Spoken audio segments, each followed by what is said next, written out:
Bem, um bom dia a todos. É um privilégio recebê-los aqui. O evento é uma iniciativa do CEAF, que tem sido conduzido pela procuradora, hoje no exercício da sua Procuradoria Jurídica, a doutora Sâmia Saad Galotti Bonavides, e que conta com participações institucionais importantes aqui do meu lado. Nós temos a colega que tem projetado a posição do Ministério Público em relação a essa temática, já nos estimulado a tanto, desde sempre, começou um pouquinho por lá. O ex-procurador-geral, que está também sempre à frente dessas tendências de modernização da instituição e da administração da justiça, o Olímpio Sotomayor, o CAMB, que atua nesses projetos, o CAOP criminal, que está envolvido aí com a doutora Cristina Ruaro, doutor Maurício Cirino, doutor Vani, que coordena o CAOP, doutor Murilo, que atua na área da infância e juventude, enfim, né? E nós temos a magistratura aqui, também com essa bandeira que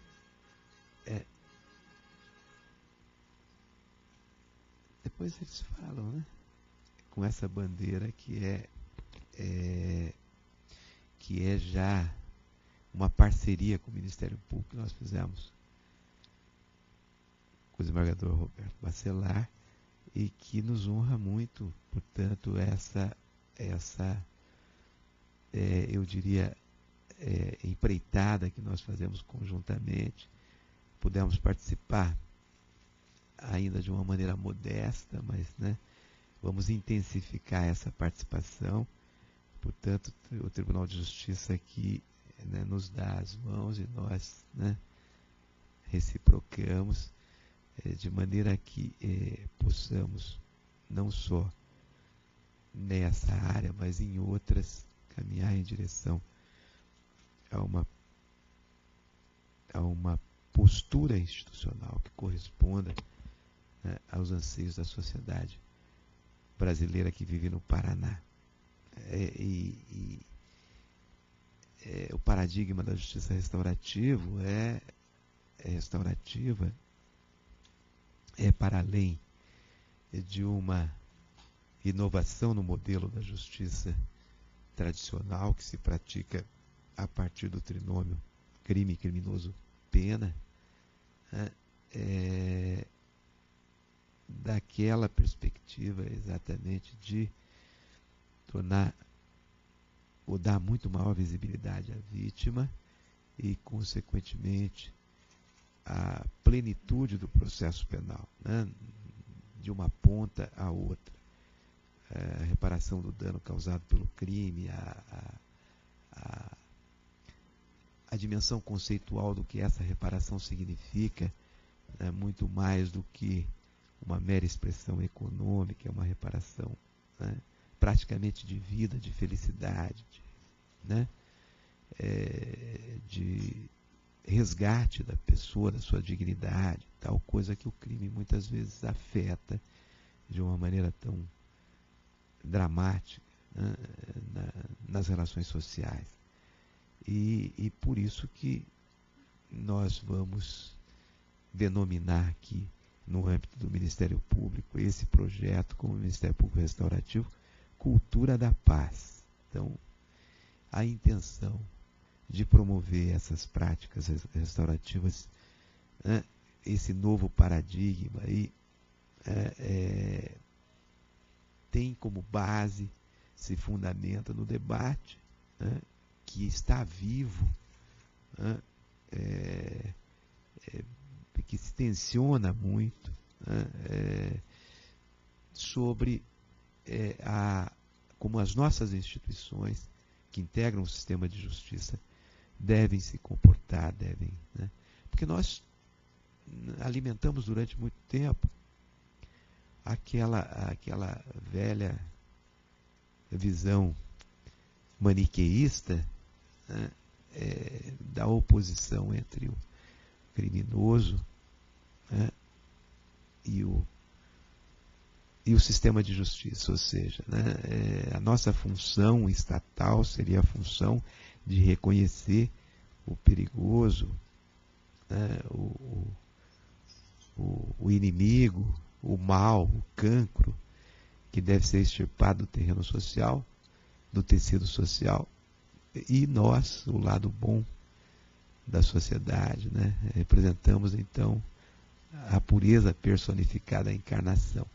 E essa luta entre o bem e o mal gerou um modelo criminológico, né, que foca muito esse trinômio e que durante muitos anos, né, fez do processo penal um processo penal, né, sem a cara da vítima, né, sem a preocupação com esse resgate da sua dignidade, com essa reparação plena do mal causado pelo crime na sociedade.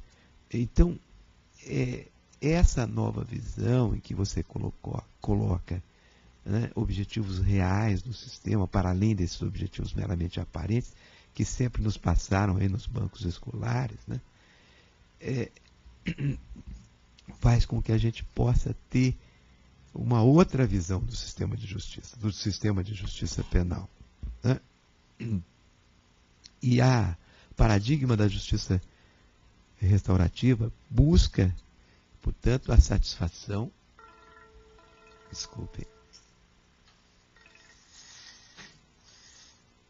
a satisfação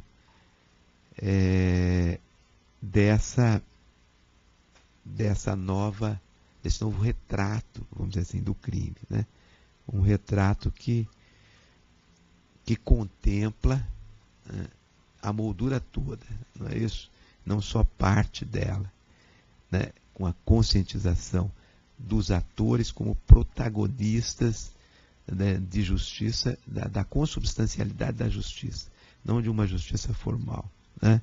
Dentro de um processo que envolve partes sociais, né? E envolve não só aqueles que diretamente são atingidos pelo crime, mas envolve seus familiares, envolve seus amigos, envolve a comunidade de uma maneira geral, né?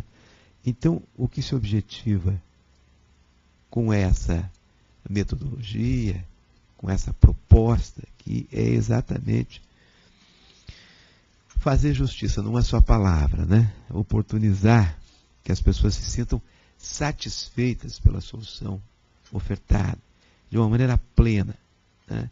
Essa é a proposta da doutora Sâmia aqui e do nosso CEAF, e tenho certeza que traz, né, junto também a parceria do Judiciário. E vamos caminhar no sentido de reconhecer, né? Como diz a poetisa, eu gosto muito dessa frase dela, Emily Dickinson, que a água se ensina pela sede, né? Ou então, né, falando de outra maneira, a fome é o melhor tempero, né? Nessa área nós temos que ter fome de justiça mesmo, da maneira como nós, né, passaremos a aplicar cada vez mais no sentido de superação desse modelo que já não cabe mais, né, na nossa ideologia, nessa abertura que a gente tem. E portanto, a proposta é essa, né?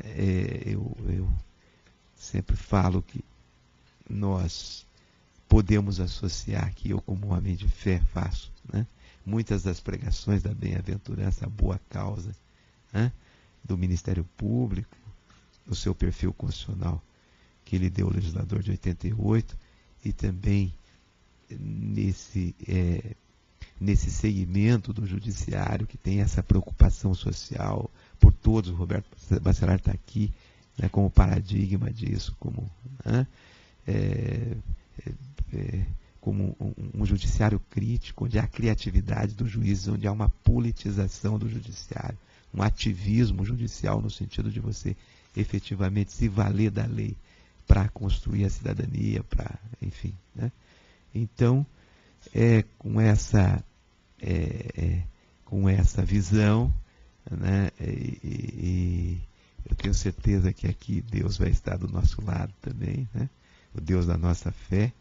Eu declaro oficialmente aí, né, instalada a discussão, o debate no âmbito do Ministério Público, desse projeto que eu posso vislumbrar ser auspicioso, né, conclamando os colegas promotores, promotoras, procuradores de justiça a se engajar, né, com entusiasmo, com amor, com calor e com sonho, né, porque quem perde a capacidade de sonhar, perde a capacidade de viver. Muito obrigado. Muito bom dia a todos os integrantes dessa mesa maravilhosa que se formou aqui, e a todos que estão acompanhando também pela via web esse lançamento que é muito caro para todos nós do Ministério Público do Estado do Paraná, do projeto MP Restaurativo e a Cultura da Paz. Eu cumprimento inicialmente com muita satisfação, carinho, o desembargador Roberto Bacelar, que prontamente, ao ser convidado para participar do lançamento e falar algumas palavras sobre o que está acontecendo no Poder Judiciário, já desde logo confirmou sua participação e estabelecemos aí o dia que seria o dia que era favorável à agenda de todos os participantes aqui. Agradecer o Procurador-Geral de Justiça pelo apoio que deu ao projeto, como tem dado a inúmeros outros projetos importantes que acontecem hoje na instituição, Ministério Público. Só que eu falei depois, porque nós temos que primeiro recepcionar os convidados. Então, é a ordem de importância para mim, meu coração hoje. Agradecer também o juiz representante da segunda, juiz auxiliar, está representando hoje o segundo vice-presidente do Tribunal de Justiça do Estado do Paraná, e está sob vamos dizer assim, a condução da segunda vice-presidência, projetos da ordem como esse, dos juizados especiais e também da Justiça Restaurativa. Esqueci de dizer que também o desembargador Bacelar é presidente da comissão que trata de Justiça Restaurativa no Tribunal de Justiça, e por isso também eu o convidei, né, porque está conduzindo a implantação desse processo no Tribunal de Justiça. Obrigada, Fábio, pela pronta, né?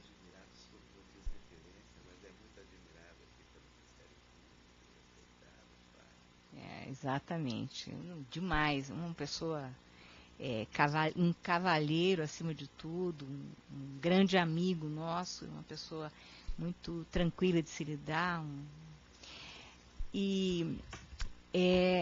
Eu gostaria até de ter sido a criadora da ideia da justiça restaurativa no mundo, até se fosse possível. Não sou eu, né? Eu gostaria de ter sido a primeira a pensar a justiça restaurativa no Ministério Público. Também não fui, né? Mas eu já me satisfaço com a possibilidade, né, de tentar institucionalizar a ideia e transferir boas práticas que acontecem no campo da justiça restaurativa dentro do Ministério Público do Estado do Paraná para todos os colegas. Abrir a discussão, né? Bom, e para isso, estou falando disso porque está aqui a Vanessa Ramush Elich, promotora de justiça de Ponta Grossa, e que atua lá em Ponta Grossa perante o Sejusc de Ponta Grossa, com a juíza, com as juízas Jurema Gomes e também a Larissa Kopak. Foi a visita da Larissa Kopak, da juíza de direito Larissa Kopak, e da promotora de justiça Vanessa Elich, em outubro, que foi o início da ideia desse projeto no Ministério Público. para institucionalizar essa ideia. Elas vieram falando do que estava acontecendo no Sejusc, lá, das práticas restaurativas, dos círculos restaurativos, dos cursos para facilitadores, que elas já tinham, inclusive, feito, e de um seminário que ia acontecer em Ponta Grossa, para tratar do assunto, no final de novembro, que efetivamente aconteceu, com um número expressivo de promotores que vieram de todo o estado para participar. Então, a Vanessa, ela é um dos membros do Ministério Público que atuam na prática da justiça restaurativa. Está, inclusive, hoje fazendo um curso de mestrado, porque dentro do programa do curso tem, da grade, há matérias que se aplicam e tal. Eu tenho que ressaltar também outras promotoras de justiça que me vêm à mente nesse momento, e peço perdão se eu não souber ou me esquecer de algumas. A promotora de justiça Maria Aparecida Melo Losso, que é uma entusiasta do tema, ela corre o mundo, corre o Brasil atrás de cursos sobre o tema. Então, sobre o aspecto teórico da justiça restaurativa, ela é uma pessoa que há muito tempo fala, trata disso, traz material para o Procurador-Geral, para a Subprocuradoria-Geral de Assuntos Jurídicos, e salienta a importância de se atentar para o tema. A promotora Larissa Raik Vitorassi Battistini, de Cascavel, que também trabalha o tema com servidoras, inclusive até voluntárias, que atuam e aplicam e participam desse trabalho em Cascavel. E existem outros colegas, União da Vitória, que eu me lembro agora, no noroeste do estado, também já envolvidos a partir dessa prática dos centros judiciários de cidadania, de solução de conflitos e cidadania, né, que devem ser 13 ou 12 em todo o estado, né, então, que disseminam essa prática. Quero também, nesta linha, e como um representante aqui da área, né, da infância e juventude no Ministério Público, estão aqui dois, né? Eu vou falar primeiro do Dr. Murilo, porque o Dr. Murilo também tem nas orientações lá do Centro de Apoio, porque a justiça restaurativa, ela é aplicável à área da infância, e ele vai falar, veio hoje, inclusive, para falar disso, né? E já existem orientações na própria página do Centro de Apoio relativas a isso, né? E à necessidade de se disseminar. Então, eu agradeço o Procurador de Justiça Murilo de Giacomo, agradeço o Procurador de Justiça Olímpio de Sá Sotomayor Neto, que é ex-procurador-geral de Justiça, uma pessoa que nem preciso apresentar, conhecida de todos, hoje coordenador do Centro de Apoio dos Direitos Humanos, né? E está aqui certamente porque tratar de um tema como este, que é o tema da justiça restaurativa, é um tema que interessa a setores do Ministério Público que estão envolvidos e preocupados com questões alternativas, com a realização de direitos fundamentais da pessoa, com a criação de um sistema de justiça que esteja mais próximo, né, do ser humano, da compreensão do ser humano, do conflito e etc. O promotor de justiça Eduardo Campo, que é assessor da Subprocuradoria-Geral, é coordenador de importantes projetos também aqui do Ministério Público, projeto que trata da corrupção, que tem subprojetos envolvidos como o da Geração Atitude, voltado à atuação com a comunidade universitária, com os jovens.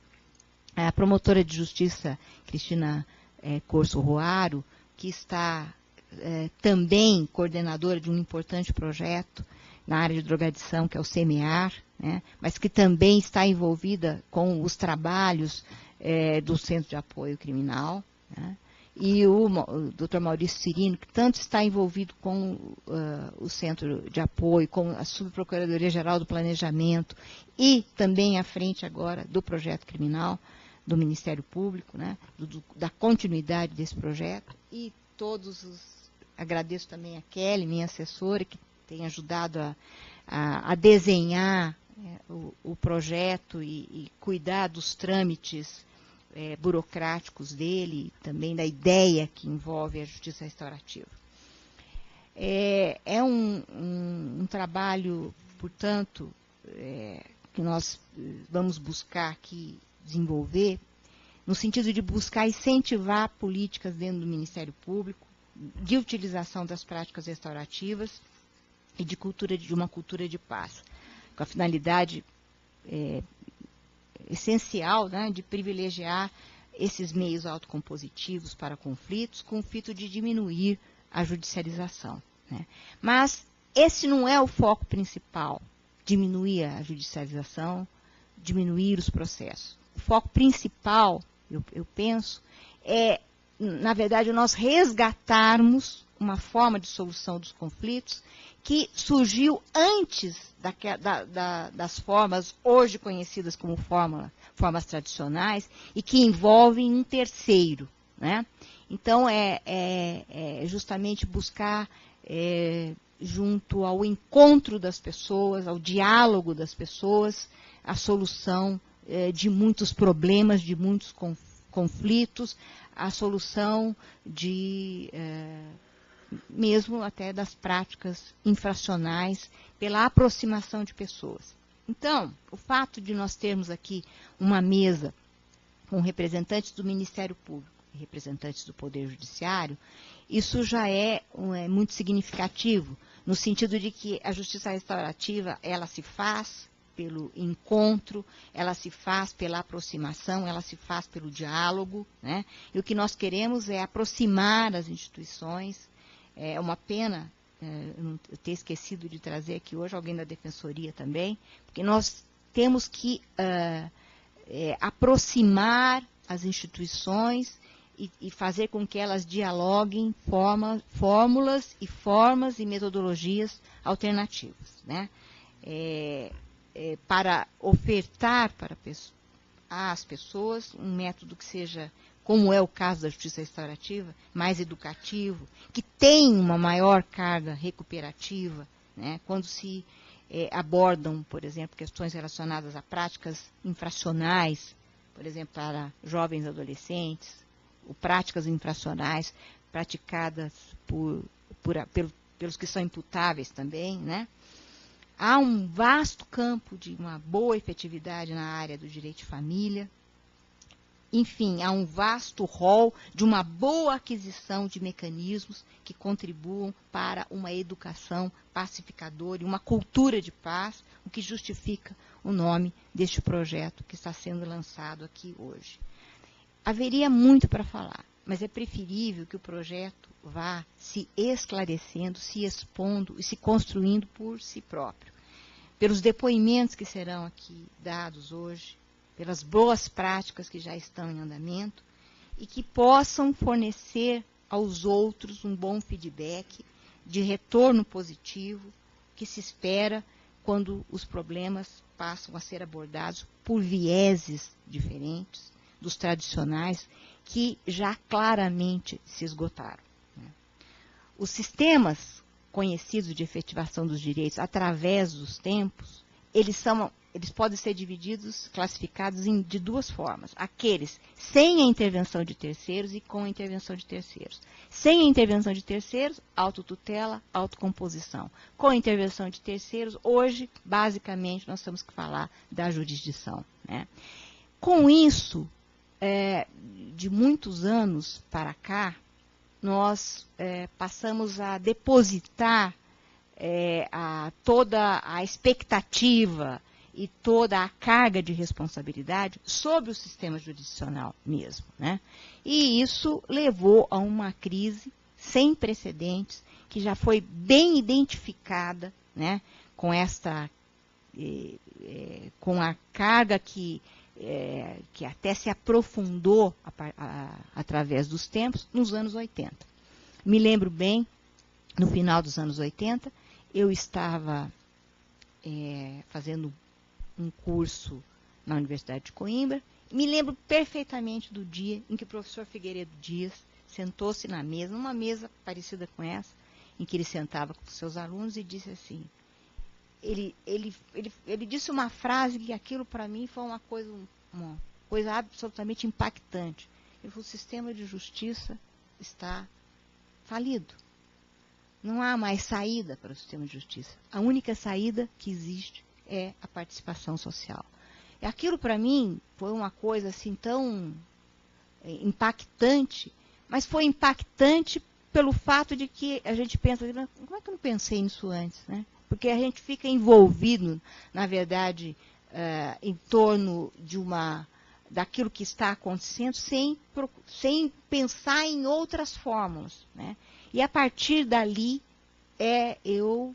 na verdade, eu parei de pensar nos sistemas tradicionais como sistemas aptos e viáveis a produzir efetividade e eficiência, e pensei que tudo que nós temos que buscar é efetivamente práticas que tirem o foco do sistema de justiça e coloquem o foco no contato das pessoas, no fazer a sociedade pensar, a comunidade pensar, os grupos sociais pensarem, os professores pensarem à frente da escola. E é isto, basicamente, que está vinculado ao tema justiça restaurativa, né? Então, eu localizaria nessa década de 80 o início das mudanças paradigmáticas, pela experiência própria que eu tenho, né, como também por muitos estudiosos que mais ou menos falam desta época, né? Porque a partir desse momento é que ficou claro para o mundo ocidental que o sistema de justiça tinha essa crise sem precedente de efetividade, de eficiência, uma crise de justiça. E a partir daí, muitas mudanças paradigmáticas foram acontecendo no sistema legal e na prática como um todo.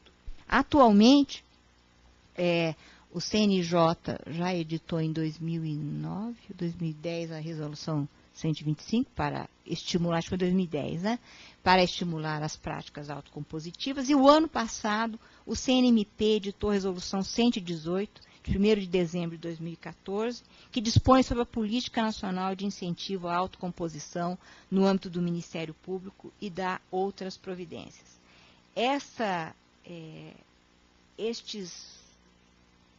resolução, ela elenca como práticas autocompositivas 5 espécies de práticas. A negociação, a mediação, a conciliação, as práticas restaurativas e as convenções processuais.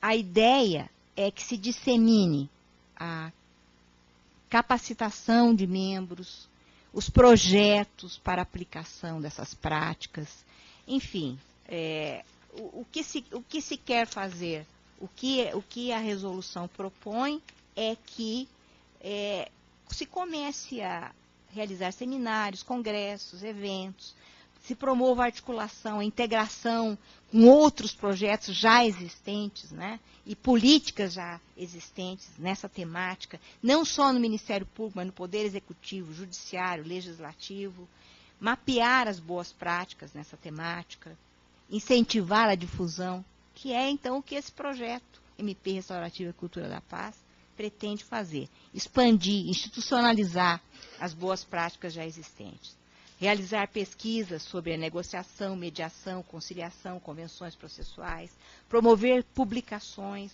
nesta área, enfim, nós temos aí um vasto campo, né? Eu só anotaria ainda, e para finalizar, que já estou tomando muito tempo, que tem muitas coisas que a justiça restaurativa se propõe a ser e a fazer, e algumas coisas que ela não é. Quem fala isso é o Howard Zern, é um estudioso, teórico da justiça restaurativa.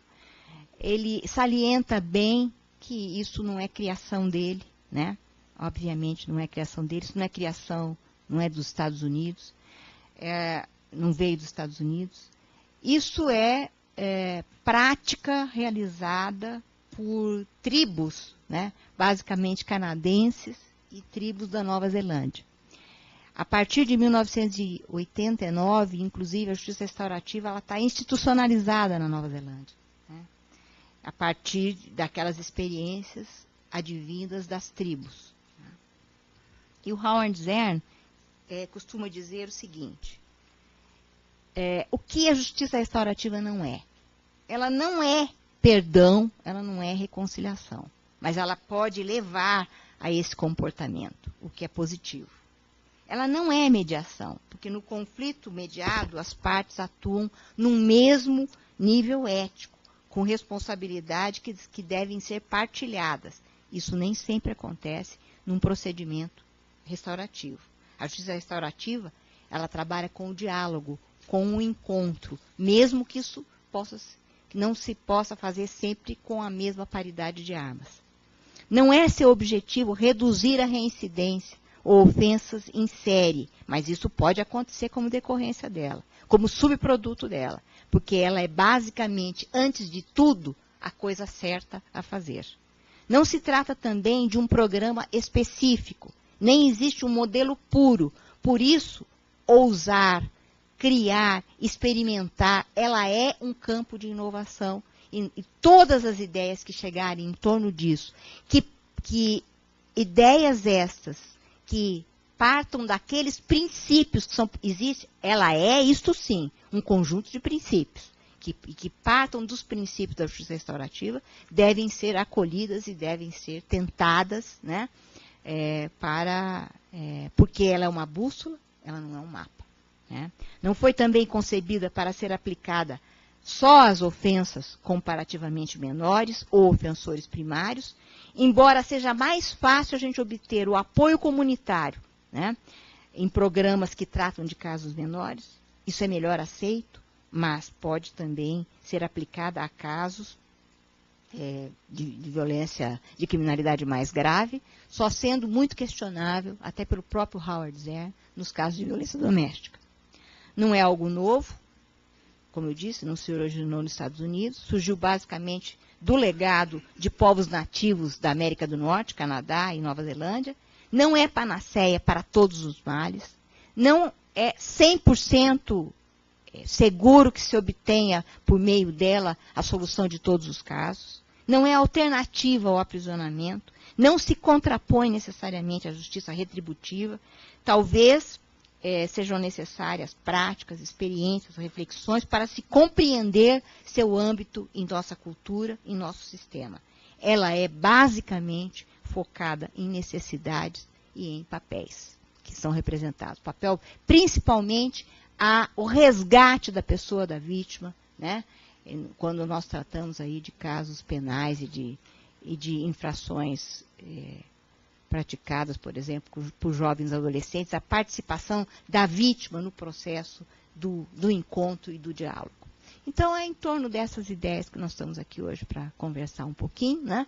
E passar a todos os que estão acompanhando, aos que já conhecem as práticas restaurativas e outras práticas autocompositivas, porque o projeto ele não se cinge a focar na justiça restaurativa, embora ela hoje seja algo que está aí em destaque, né?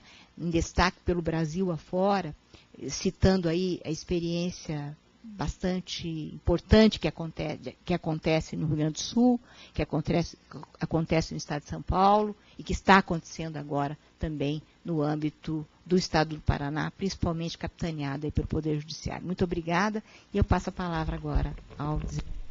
Eu anunciando só a presença do subprocurador de Planejamento, doutor Bruno, que está pensando sempre no Ministério Público.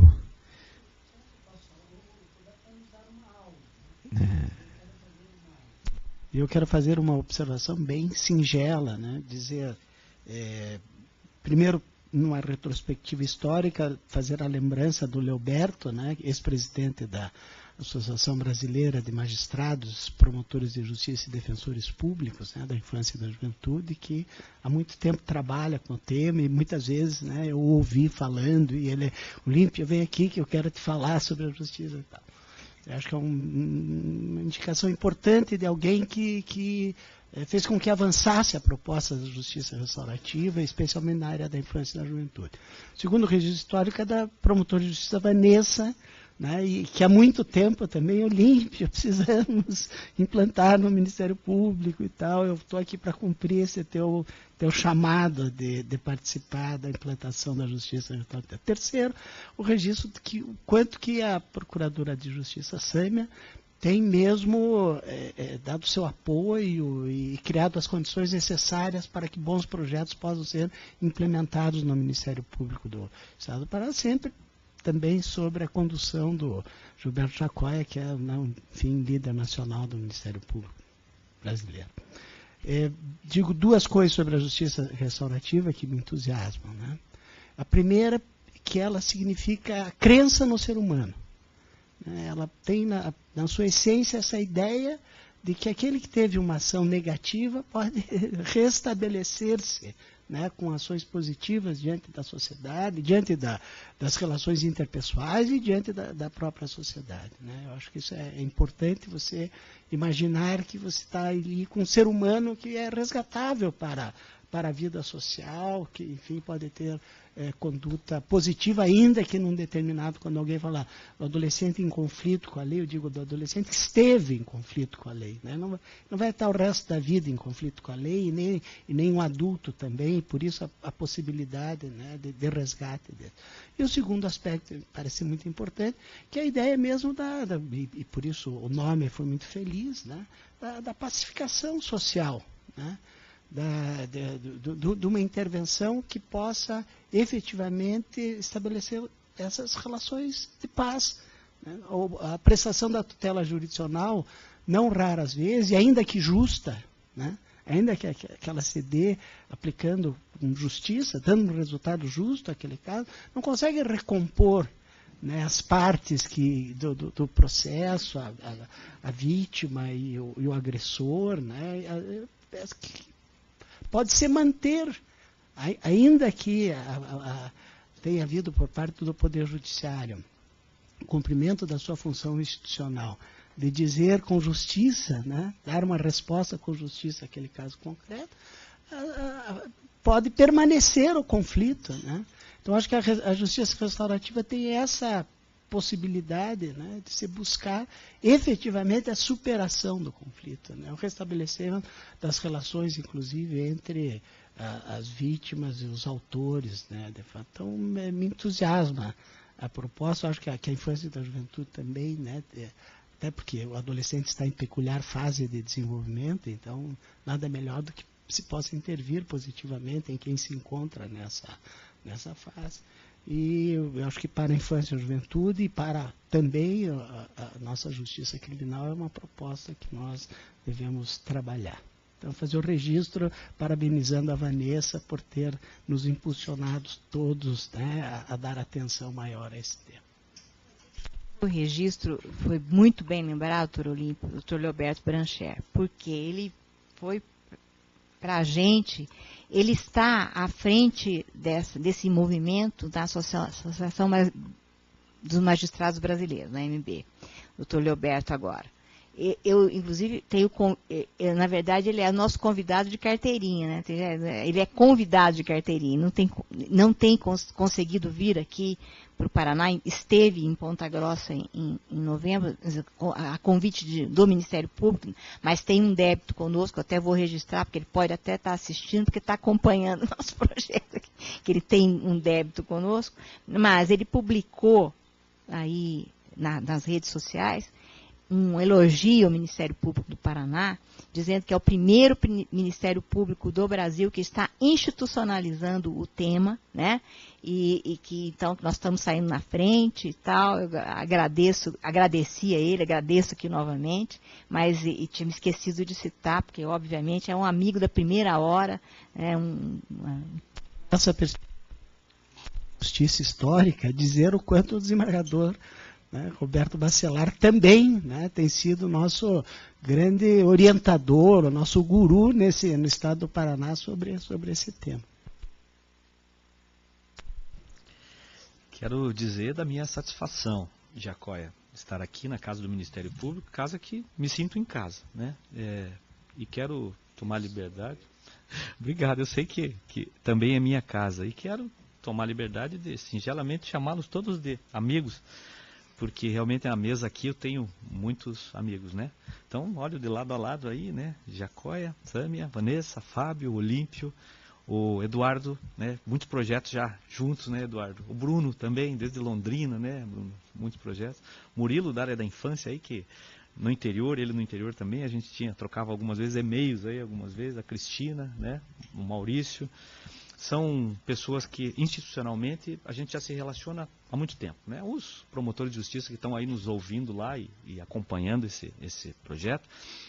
Eu quero começar falando, diferente do que o Olímpio disse de aula, não é nada disso, não. Eu defendo até com muita convicção aquilo que eu acredito mais como uma forma de provocação e para que a gente possa pensar juntos, né, nessa ideia. O que me parece, a partir do que a Sâmia disse, que é preciso nós pensarmos juntos, é que do jeito que está, não é possível continuar. Há muitos anos nós estamos fazendo sempre mais do mesmo, e tentando resolver as questões, e isso não é possível. E o exemplo, a meu ver, de uma tribo aborígene da Nova Zelândia é um exemplo que nós devemos tomar. Começo da década de 80, um equivalente ao membro do Ministério Público lá do governo neozelandês, tomando conhecimento de uma infração penal ou prática de um ato infracional, porque era praticado por um adolescente dentro de uma tribo dos Maori, ele entendeu então que deveria intervir, né, dentro da sua missão. E foi lá e determinou então a retirada do adolescente do convívio daquela tribo para que recebesse então o tratamento do Estado neozelandês. Houve uma revolta entre os Maori, porque eles tinham um procedimento especial para resolver esses tipos de conflitos. E a revolta dos Maori levou à seguinte conclusão. Bom, primeiro, para os Maoris, dentro do espaço temporal, cultural em que eles estavam inseridos, era muito mais grave retirar um adolescente do convívio de sua família do que aquilo que ele teria praticado dentro daquela comunidade. Então, essa é a primeira questão cultural a ser analisada. Num segundo ponto, o governo neozelandês, com a aplicação das medidas tradicionais, aquilo que vem acontecendo no mundo todo e que não é muito diferente, essa discussão sobre antecipação da maioridade, agravamento de pena, lei e ordem, isso no mundo todo sempre tem lá alguma turbulência em relação a essas questões, sempre em momentos que aumenta o crime, essas questões elas ressurgem. Ficou lá, então, a seguinte constatação. Bom, alguns índices comparativos de reincidência do sistema tradicional no mundo relativamente à repetição de conduta de infratores, adolescentes, índice de repetição de conduta muito alta. Daí foram analisar entre os Maoris. Como é que isso acontecia? Bom, primeiro, não há reincidência. Mas não há reincidência. Mas como não há reincidência? Não há reincidência porque as pessoas, elas decidem em conjunto e aquilo que elas decidem, elas cumprem. Opa, espera um pouquinho.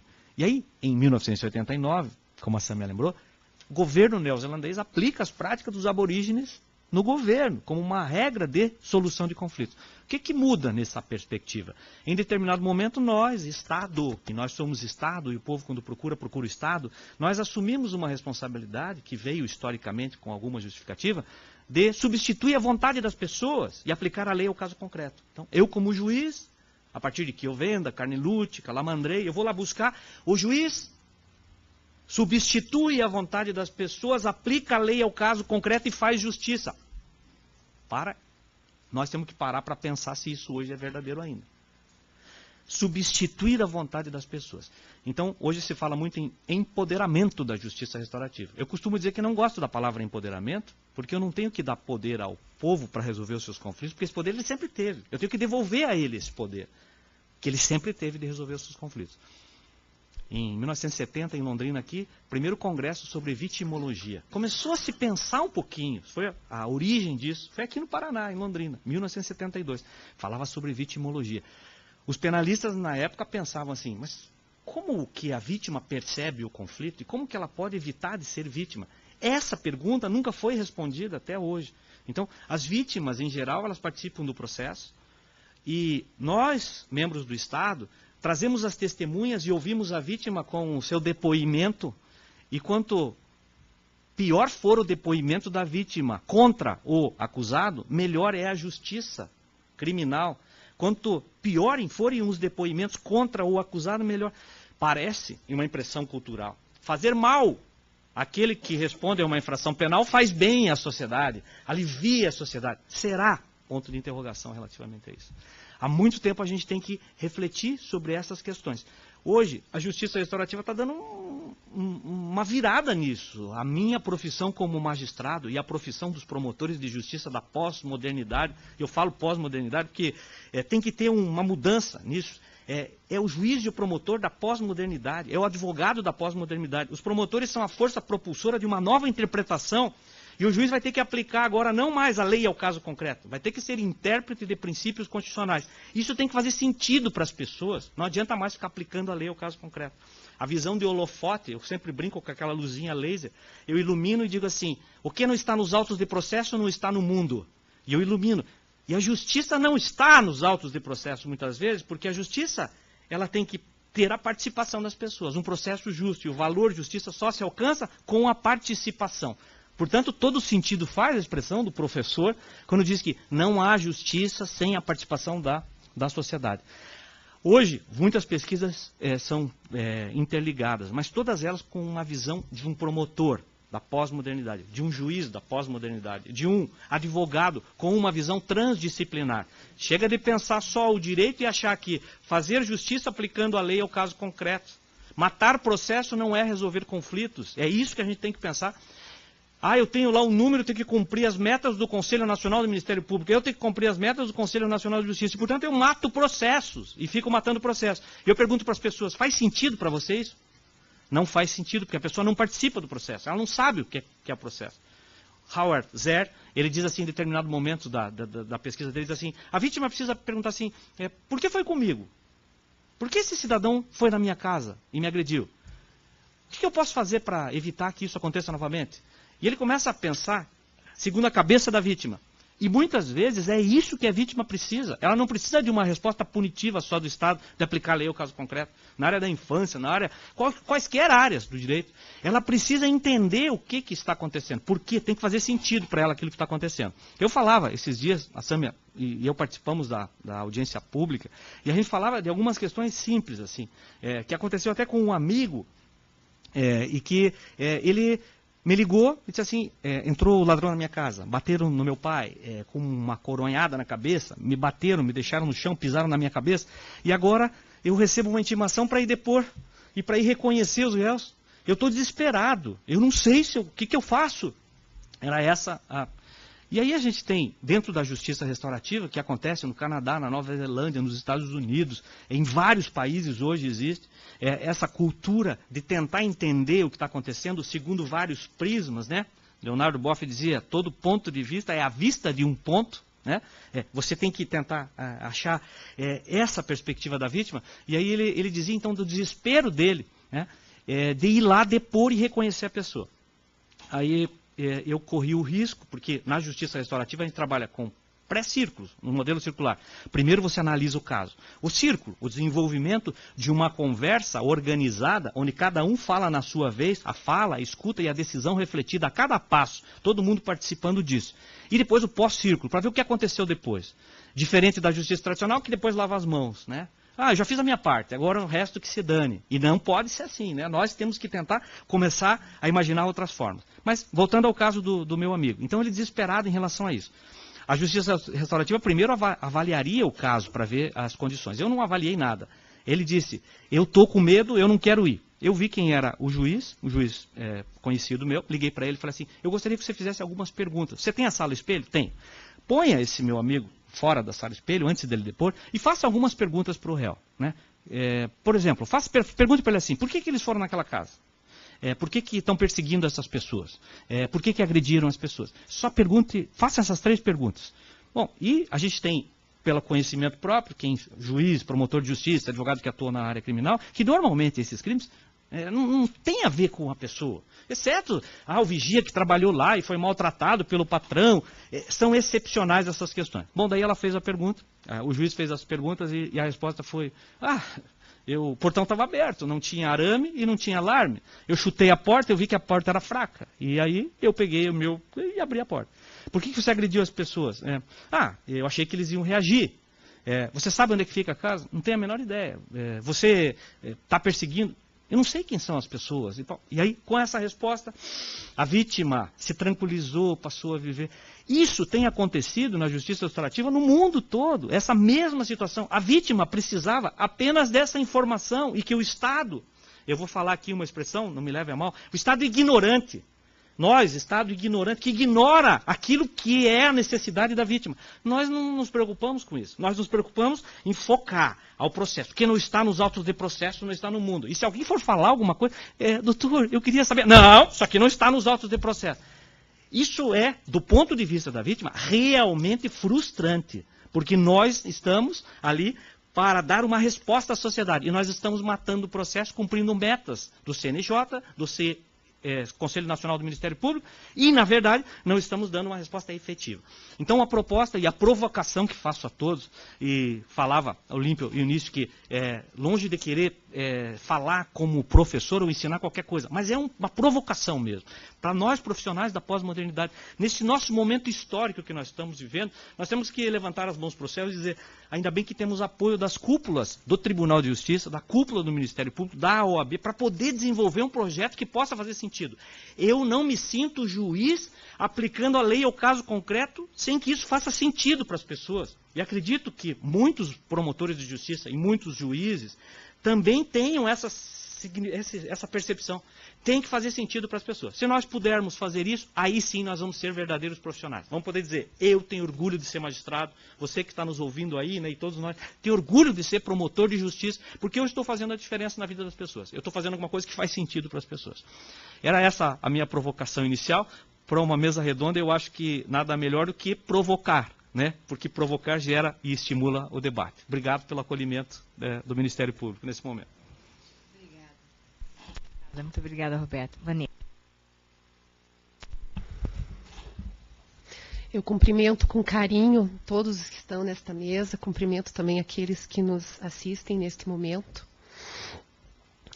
E já vou dizendo que todos sonhamos com um mundo melhor e mais justo. Mas a justiça tradicional, né, a resposta tradicional estatal, não está dando conta de construir esse mundo melhor e mais justo. Isso todos nós sabemos. Quando eu assumi a Promotoria de Justiça da Infância e Juventude de Ponta Grossa, na área do adolescente em conflito com a lei, eu já trazia da área criminal diversas angústias. Eu não vou aqui citar, todos sabem as angústias de quem atua na área criminal. E chegando na infância e juventude, eu comecei a receber novas demandas. Usuários de entorpecente, né, muito jovens, com idade de 10, 9 anos, medidas socioeducativas não cumpridas, reiteração infracional, coisas que todo promotor de justiça da infância enfrenta no seu dia a dia. Mas além dessas demandas, eu comecei também a receber a procura das escolas estaduais de Ponta Grossa, que são 50 no total. Então, reiteradamente, diretores, professores procurando a promotoria, levando problemas que aconteciam dentro da escola. Ninguém sabia o que fazer. Professores doentes, diretores sem mais pensar o problema de uma forma, né, escolar, porque nós estamos num ambiente que é o início de nossas vidas, né?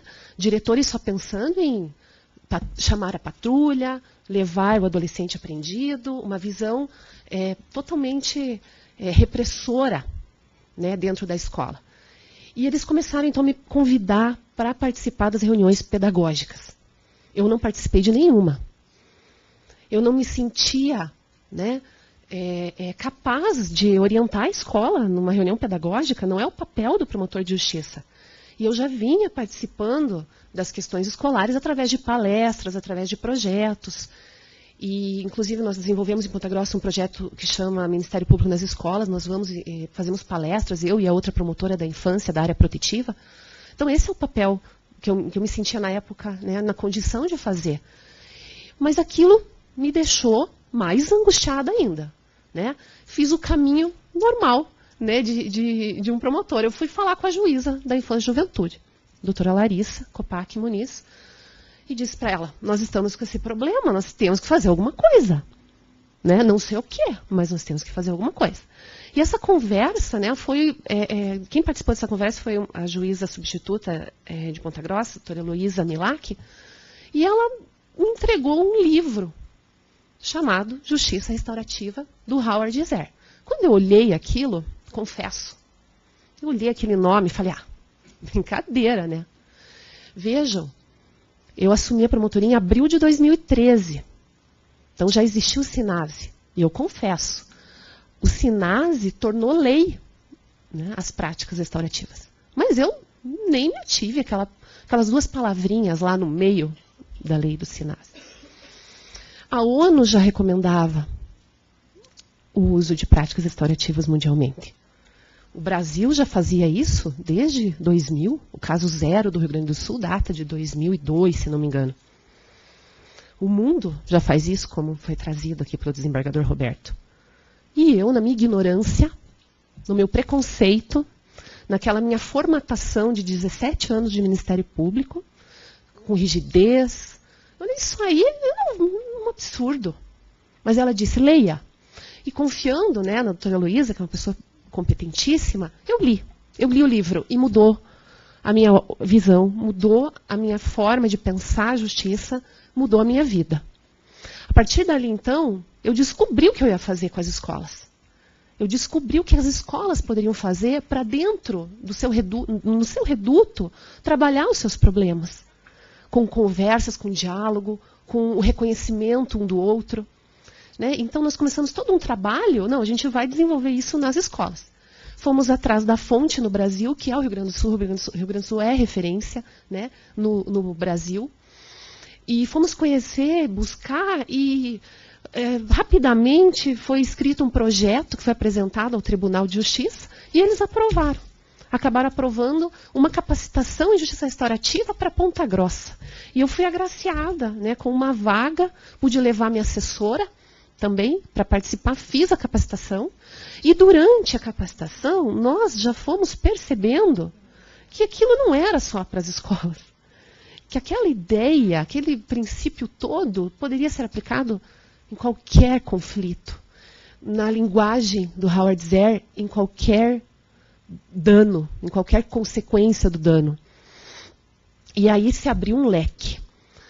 As coisas aconteceram muito rápido.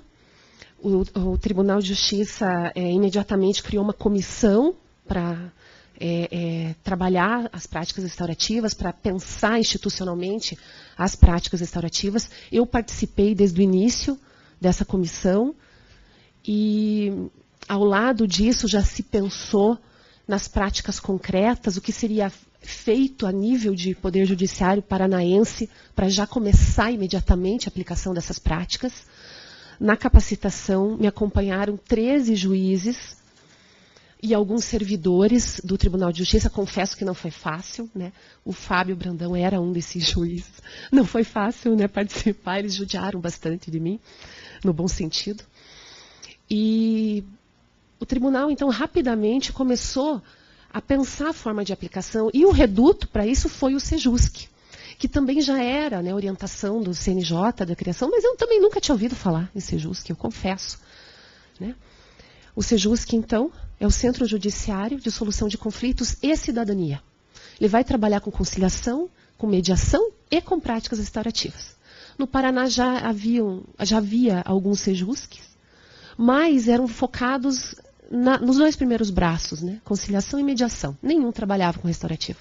Então, Ponta Grossa, né, foi o primeiro Sejusc paranaense com a previsão também de práticas restaurativas.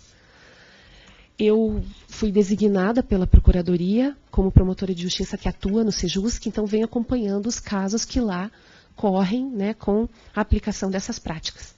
Nós temos facilitadores que são as pessoas que fazem análise, como o desembargador Roberto falou, do caso, trabalham as práticas. E todo este trabalho é desenvolvido com muito cuidado, com muita responsabilidade. E ao lado também, né, dessa aplicação prática da justiça restaurativa em processos, a gente já vislumbrou a necessidade de ampliar isso. Foi citado aqui o meu amigo, tenho a honra de dizer, Leoberto, mas também eu preciso citar um outro amigo muito especial do Rio Grande do Sul, que se chama Afonso Cousen, que é um procurador de justiça aposentado. Inclusive, na última vez que conversamos, ele te mandou um abraço, doutor Olímpio. E ele diz que nesta caminhada nós não podemos fazer práticas isoladas. Que nós precisamos ter uma visão de gestão, uma visão ampliada, uma visão institucionalizada, para que realmente nós alcancemos o nosso ideal. E ele diz que não há como se trabalhar com justiça restaurativa apenas nos processos, que é preciso estender isso para a comunidade, é preciso criar uma cultura restaurativa. Então nós vemos todas essas frentes, e no Sejusc também temos condição de trabalhar isso no braço cidadania. Nós temos então algumas iniciativas em Ponta Grossa para trabalhar na comunidade. Nós temos, voltando à escola, né, que foi o grande detonador para mim dessa problemática, nós vamos fazer um fluxo da escola para o Sejusc através desse nicho cidadania, que é o momento pré-processual. Então, nós, em Ponta Grossa, nós estamos tentando trabalhar em todas as frentes, estamos no começo da caminhada, estamos construindo esta forma de aplicar, não vamos abrir mão da justiça tradicional, claro, né? E eu estou à disposição de todos os que estão assistindo também, né, quem quiser fazer contato para saber um pouquinho mais do que está acontecendo na prática, porque aqui eu também não posso me alongar, mas eu gostaria de dizer do nosso caso zero, o nosso caso zero de Ponta Grossa, que aconteceu no dia 26 de novembro de 2014. Então, esse foi o primeiro círculo, né, de trabalhar conflito, realizado dentro de um processo judicial, no Sejusc, sendo trabalhado com os nossos facilitadores. É uma execução de medida socioeducativa, onde o adolescente de 17 anos, que praticou violência doméstica, que agrediu a madrasta e o pai, não cumpria a liberdade assistida, já era reiterado esse descumprimento, e na audiência de advertência, percebeu-se a grande animosidade dele com esse pai, principalmente, mais até do que com relação à madrasta. Então, se encaminhou essa execução para ser trabalhada no Sejusc com práticas restaurativas. Foram realizados pré-círculos, né? No dia do círculo, que foi dia 26 de novembro, né? Eles acabaram reconhecendo que o problema datava de muito tempo. Esse adolescente tinha perdido a mãe com 8 anos. Um ano depois, o pai se casou com esta nova esposa.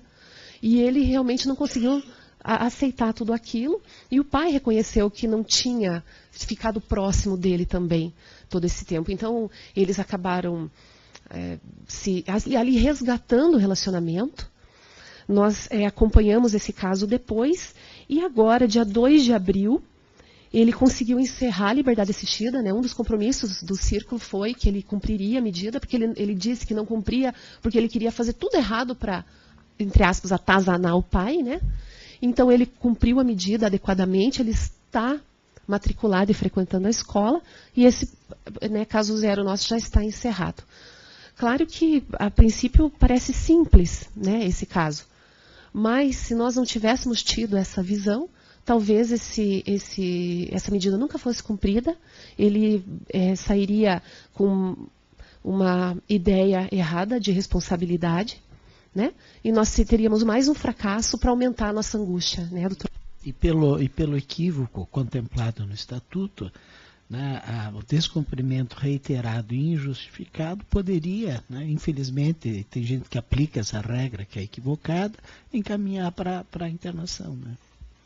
Nós não fazemos mais, doutor Olímpio, nós não aplicamos internação-sanção, né, nesses casos. Então, a nossa caminhada está longe, né, de um ideal, mas eu posso dizer hoje, depois de, né, agora estou completando quase 18 anos de Ministério Público, que eu não sou uma promotora de justiça realizada, mas que eu estou a caminho de. Né, isso me deixa muito feliz. Quando nós, então, começamos a trabalhar no Sejus, que foi o momento em que nós viemos até a doutora Sâmia, o momento que eu falei com o doutor Olímpio, e de plano isso foi acolhido pela instituição, me senti muito orgulhosa de fazer parte do Ministério Público do Paraná nesse momento, e até o doutor Jacóia deu carta branca, né, nesse projeto, nunca vou me esquecer desse momento. E a doutora Sâmia, então, começa a modelar o que hoje nós estamos aqui vendo nascer, que é um projeto, né, um projeto para durar, um projeto para levantar discussões, um projeto que vai propiciar a todos os promotores de justiça e procuradores de justiça construir a justiça restaurativa paranaense. Então, né, friso aqui, né, a minha satisfação de viver tudo isso, agradecer a confiança que foi depositada em mim também pela doutora Sâmia, e dizer no final, né, encerrando, que eu espero que todos nós tenhamos coragem de nos libertar da velha forma de fazer justiça. Muito obrigada. Obrigada, Vanessa. Doutor Fábio. Bom, muito bom dia a todos. Fazer os elogios também que o Fábio merece, né? Ele na área da infância e da juventude, na magistratura, ele é um destaque, né, é figura emblemática pela dedicação e competência dele. Muito obrigado, doutor. Muito bom dia a todos os aqui presentes e a quem nos assiste. Eu tenho certeza que temos uma grande audiência, né? Foi bastante divulgado esse momento. E muitos dos colegas que nos assistem, promotores de justiça e juízes de direito, com certeza já estão aí entusiasmados com essa boa nova, né, das instituições. Eu vou tentar ser breve, né? E o doutor Murilo sabe das nossas conversas, geralmente são muito longas, né? Ambos temos uma péssima fama de falar demais, mas eu vou me tentar falar bem menos, né? E fazer um registro antes de uma fala institucional que me compete fazer, um registro pessoal, não é? Porque foi referido da nossa amizade e não tenho dúvida que ela é absolutamente, foi construída, absolutamente forjada nesses momentos importantes de debates na área da infância e também agora em outros projetos que estamos no Tribunal de Justiça levando adiante, e com certeza o Ministério Público sempre como parceiro, né? Então eu fico muito satisfeito de estar aqui. Eu sou ainda um juiz com apenas 10 anos de carreira, mas já tive a oportunidade de estar com os meus mestres aqui, e todos, sem exceção, já nominados, desde os tempos de estágio, aí são referências e ícones que nos fizeram, inclusive, optar pela área da infância e juventude. Até fico um pouco constrangido de falar dessa maneira, porque eu estou aqui do lado de um grande mestre, o doutor Olímpio, que representa para mim o próprio rompimento do mofado paradigma menorista, né? E passamos ali com o trabalho dele, inclusive, muito atuante à época, a ter o novo paradigma estatutário, o paradigma da criança e do adolescente, esquecendo aquela época de triste memória, né? E eu acho que o judiciário se irmana com o Ministério Público nesses projetos, justamente porque pretende fazer uma justiça mais adequada ao século XXI, muito embora em diversos aspectos ainda tenhamos profissionais trabalhando com paradigmas do século passado. Falando institucionalmente e agradecendo o convite, eu quero trazer os cumprimentos do vereador Fernando Bodzia, que é o meu chefe, o segundo vice-presidente do Tribunal de Justiça. Ele, por motivos de saúde, infelizmente, hoje não pôde se fazer presente. E falo por ele e por mim também, porque nós trabalhamos cotidianamente em conjunto, né? E tem acontecido muita coisa no tribunal nesses 8 meses de gestão, até então, quase 8 meses, e talvez o projeto mais interessante seja justamente o de práticas restaurativas, tão bem capitaneado por outro dos nossos mestres, agora falando do Poder Judiciário, o desembargador Roberto Portugal Bacelar. Eu sempre digo, já disse isso em outra reunião com ele, e todos mencionamos que a quase totalidade dos projetos que o Tribunal de Justiça ainda hoje tem institucionalizados, né, e que versam sobre esses temas da justiça do século XXI, a quase totalidade, eu poderia dizer até a totalidade, foi idealizada pelo Oswaldo Roberto Portugal Bacelar, aqui presente, né, e quando nós assumimos a segunda vice, recebemos esses projetos já prontos, e ele de maneira muito generosa institucionalizou. São projetos que não tem mais, não são personalizados, eles são do Tribunal de Justiça, mas esse registro é importante fazer, né? Então, se a gente fala do Leoberto como um idealizador da justiça restaurativa em âmbito nacional, Oswaldo Roberto, sem dúvida, também é uma figura nacionalmente respeitada, e no nosso tribunal, sem dúvida alguma, uma figura que está muito à frente do seu tempo, não é? Em relação ao que nós temos feito na instituição, eu quero fazer um registro também que eu acho importante.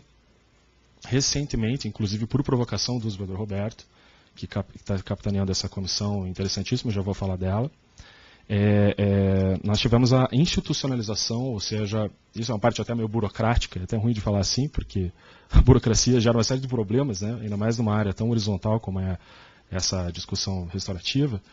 Mas, infelizmente, a gente teve que seguir algumas normas do tribunal, né? E conseguimos vencê-las agora.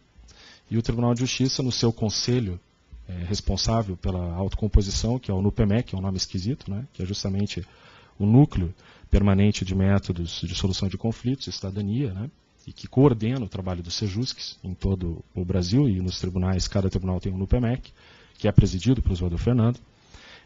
O NUPEMEC logrou aprovar e institucionalizar a justiça restaurativa no tribunal. Isso é muito importante porque a gente deixa de ser um projeto e passa a ser um programa dentro do planejamento estratégico do tribunal até 2020. Né? Então, a justiça restaurativa, de fato, agora acaba obrigando e vinculando a atuação da administração, inclusive para investimento em capacitação, em obtenção de mais servidores, né, para esse trabalho.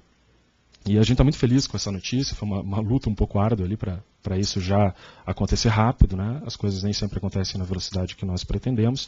E que bom, aconteceu. Foi apresentado um material fantástico, eu acho que é talvez inédito, que é um material, um manual de justiça restaurativa para os magistrados e também para os promotores, obviamente. Mas o que está acontecendo lá não teria nenhum sentido se nós não tivéssemos, como vocês estão fazendo aqui, um projeto fantástico do Ministério Público, né? Então, tão logo soubemos dessa mesa, comemoramos, né, porque Ministério Público e Judiciário, como não poderia deixar de ser, sempre estão em conjunto, estão irmanados em projetos dessa magnitude. Eu prometo que eu já vou falar menos um pouquinho para terminar, mas o que nós temos percebido, e no debate nacional, inclusive que tem acontecido nos NUPEMECs, né, houve no ano passado o Encontro Nacional de NUPEMECs em Brasília, nós participamos, o Poder Judiciário, o Ministério Público, a Defensoria, a Advocacia, tem percebido que o paradigma do século XX não tem mais sentido. Não é? Para nós, não é, doutor Murilo, que somos da infância e juventude e trabalhamos cotidianamente, né, em conjunto, na época que eu era coordenador da infância, estava constantemente com o doutor Murilo no CAOP, pode parecer mais fácil romper esse paradigma, né? Porque a infância ela foi moldada, não é? Num formato com participação da sociedade. O artigo 227 da Constituição Federal deixa isso muito claro. A sociedade participa, ela é responsável por tudo que acontece com crianças e adolescentes. O nosso discurso, nosso diálogo sempre foi horizontal. Ele rompe com essa ideia vertical, não é, da imposição. A infância e a juventude foi feita dessa maneira. Então, para os profissionais da infância, promotores ou juízes, é mais fácil entender. Está mais nos nossos corações isso, né? Entender que a gente não trabalha mais com pirâmide, não trabalha mais com quadrado, mas trabalha em círculo. Né? Então, a infância é circular, todos os fluxogramas, organogramas gráficos para desenhar a infância, o tecendo redes do Dr. Murilo, é sempre um trabalho de muitas mãos em conjunto. Né? Ninguém é mais importante nem menos importante que ninguém, todos são importantes. E eu acho que, não sem razão, não é, a justiça restaurativa partiu da infância. com todo respeito às demais áreas do direito, é natural que tenha surgido na infância, é natural que a única lei federal no Brasil que preveja ainda a justiça restaurativa seja a lei do SINASE. É natural que só uma lei federal e teria que ser da infância, não é? Porque a gênese desse sistema, não é? A ideologia do sistema da infância e juventude, o Dr. Murilo e o Dr. Olímpio são mentores desse pensamento, não é? É feito dessa maneira. Então, nós até hoje já pensamos em não termos salas de audiência com mesas retangulares, né? A gente já pensa em círculo mesmo. Então, é lógico, profissionais dessa área, como o Dr. Leoberto, há mais de 10 anos faz isso, se interessaram por esse tipo de prática. Mas existe uma diferença entre a gente pensar em fazer e fazer, né? E o Paraná, no Ministério Público, no Poder Judiciário, está fazendo. Eu acho isso importantíssimo, a gente registrar. As instituições estão tornando esses projetos uma realidade, não é? Transformando em um plano de ações para longo tempo. Pensamos até de maneira permanente, né, claro. E o resultado que tem sido obtido tem sido muito bom.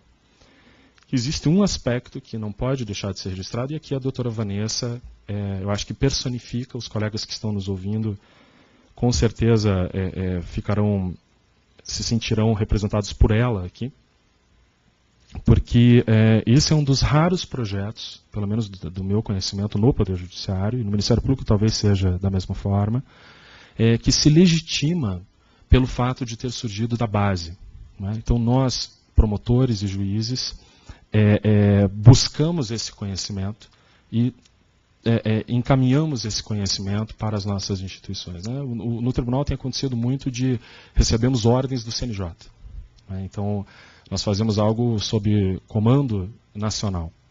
E esse projeto, o que é lindo nele, e apaixonante, e emociona a todos, é o fato de que os profissionais atuantes nas suas respectivas varas e promotorias estão querendo fazer algo diferente e provocaram, ao menos assim aconteceu no tribunal, uma reação do Tribunal de Justiça. Então, as doutoras aqui mencionadas, não é? A doutora Vanessa representa todos esses profissionais, com certeza, da comissão, e o doutor Roberto, com todo o seu pioneirismo e trabalho de vanguarda, é a pessoa mais indicada para comandar esse grupo, não é?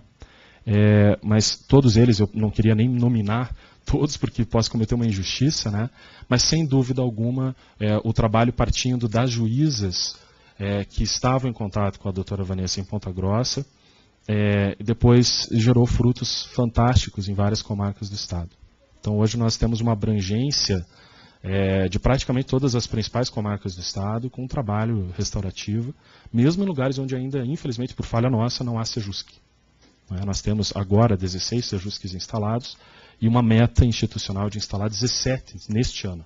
Nós temos que fazer mais do que já temos em 2015. É um desafio enorme, não é? Com dificuldades financeiras que o tribunal passa para remodelar essa estrutura. E eu me permito agora, com certeza vou terminar, me desculpem pelo excesso, só de dizer que hoje se desenha uma política, já que a gente falou em provocação, eu acho importante a gente parar para pensar talvez nisso, e tem se falado muito em âmbito nacional e também nos tribunais sobre isso, que uma das formas também da gente romper esse paradigma do século passado é romper com o paradigma cartorial, né? A nossa justiça ainda é muito cartorial, é uma justiça ainda muito vinculada ao que hoje nós chamamos de secretarias, né?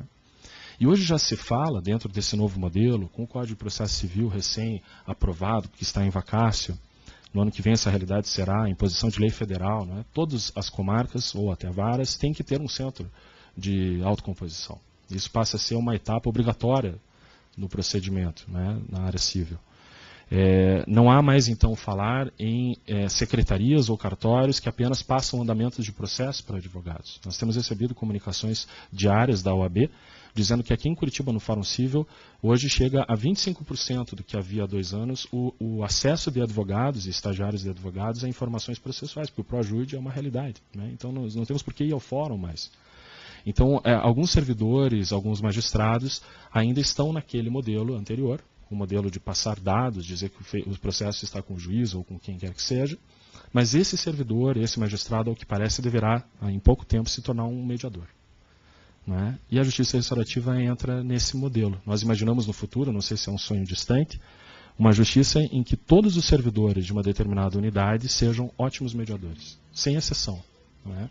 Uma justiça que hoje é virtual e que vai ter que mudar o seu atendimento para um atendimento, quando pessoal, para solucionar conflito e não para passar andamento ou fase de processo, né? Então, deixo essa provocação para que nós pensemos a respeito e reiterando a posição do Tribunal de Justiça. O registro é mais interessante da nossa amizade, sempre fica nos corações do que no vídeo, né? Mas é importante registrar também como dado histórico, né, para que todos possam, inclusive, nos cobrar, que o desembargador Fernando e a segunda vice-presidência reiteram o propósito de manter a nossa parceria e que a justiça restaurativa seja a construção de muitas mãos da justiça do século XXI, que eu acho que é o anseio da imensa maioria do Ministério Público e da magistratura. Obrigado. Então, Murilo. Nós vamos fazer um registro também de que em várias tribos, né, africanas, eu me lembro até de ter lido uma exatamente, né, que as tribos mesmo, quando havia um desses casos, a recomendação que se dava era da aproximação da tribo àquela pessoa que havia praticado, né, bem nessa perspectiva. Nós estamos fazendo o registro, né, de país. Eu acho que é bom, né, falar dessas tribos africanas que... Então eu renovo o agradecimento, né, ao Roberto, ao Fábio, me desculpo com a Vanessa também de não ter podido ficar. Outros depoimentos, enfim, né?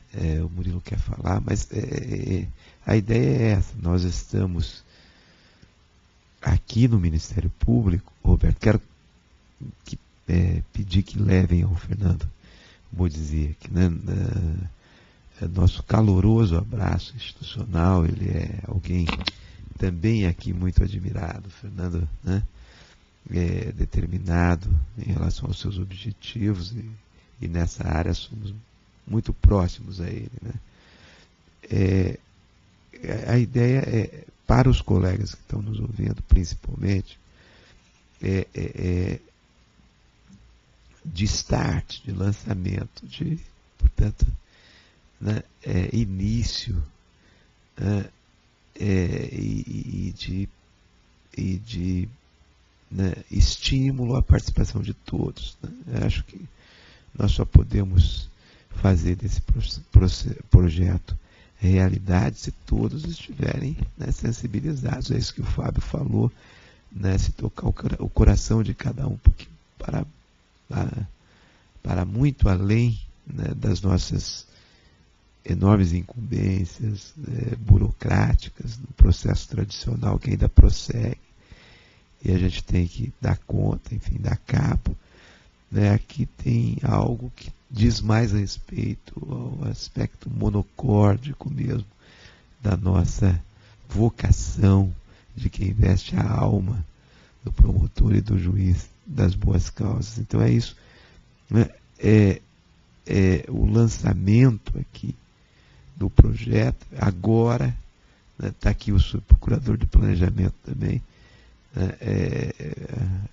com ele a cobrança de participação de todos os colegas, principalmente os promotores, as promotoras, curadores e procuradoras que têm esse perfil, que se sentem tocados por esse, né, apelo, por esse ideal, né, que agora venham a integrar. Não sei como a Sâmia vai operacionalizar isso, mas depois, na sequência, certamente ela vai, né, se comunicar, abrir um espaço dialogal permanente, de comunicação e de operacionalização desse projeto. Então, né, principalmente isso, o momento de se estimularem para, né, a gente fazer crescer isso, tornar realidade. Bom, muito bom dia, doutor Giacói, doutor Roberto, os demais componentes da mesa, os colegas que nos assistem. Realmente, para mim, né, é uma honra poder participar dessa mesa. E interessante, né, que foi mencionado, né, a vocação da infância para esse tipo de prática. e os colegas que estão aqui na mesa mesmo que representam, né, em boa parte, colegas que são egressos da área da infância, o próprio Leoberto, né, Brancher da infância, o próprio desembargador Fernando, com quem eu atuei também na área da infância.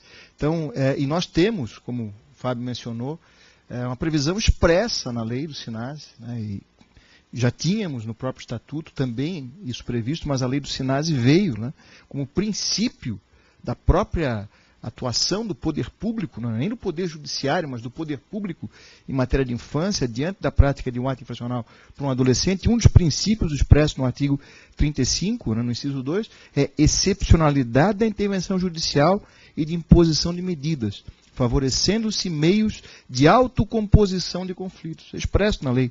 E o inciso 3º, prioridade a práticas ou medidas que sejam restaurativas e, sempre que possível, atendam às necessidades da vítima. Quer dizer, é justamente aquilo que nós estamos falando aqui.